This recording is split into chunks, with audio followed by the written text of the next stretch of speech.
Tun tana budurwa, Halima kyakkyawar yarinya ce. Ta taso tana sha'awar zama likita.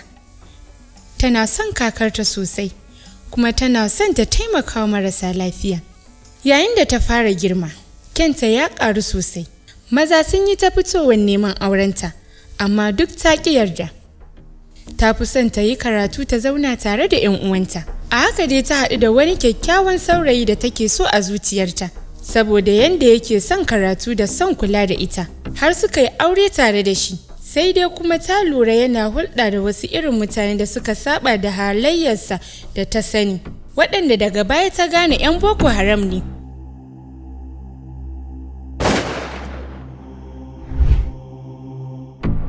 A wajen yaƙi aka kashe shi. Daga baya kuma ta sake auren wani ɗan ƙungiyar ba a san ranta ba.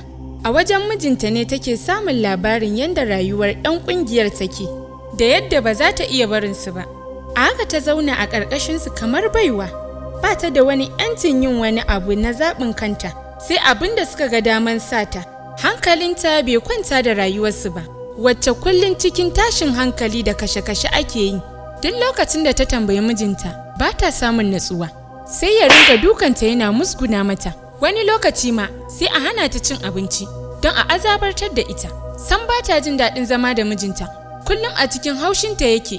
Har ma ranar nan ya zo ya ce mata za ta sa bam ta yi ƙunar baƙin wake, ita kuma ta ƙi yarda. Rashin amincewarta ne ya sa har aka sace babanta don a tilasta mata ta amince. Rayuwarta ta shiga cikin kunci da azaba. Daga baya mijinta ya rabu da ita, amma ta kasa guduwa saboda rashin sanin yadda za ta gudu. Tana jin irin ayyukan ta'addancin da ƙungiyar take aikatawa na kisan gilla da ƙone-ƙone, amma babu yadda za ta yi.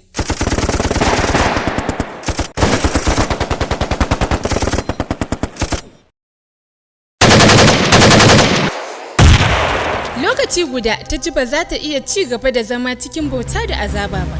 Dole ta nemi yadda za ta gudu ta koma wajen 'yan uwanta. A ƙarshe dai haka ta samu ta gudu cikin tsoro da fargaba, har ta tsere zuwa cikin gari. Ta gaji da rayuwa cikin tsoro da musgunawa da yawan razana. Halima ta koma cikin 'yan uwanta. Sai dai ta tarar da babanta ya rasu, amma yanzu hankalinta a kwance yake. Wannan shine labarinta, ni kuma ƙawarta ce.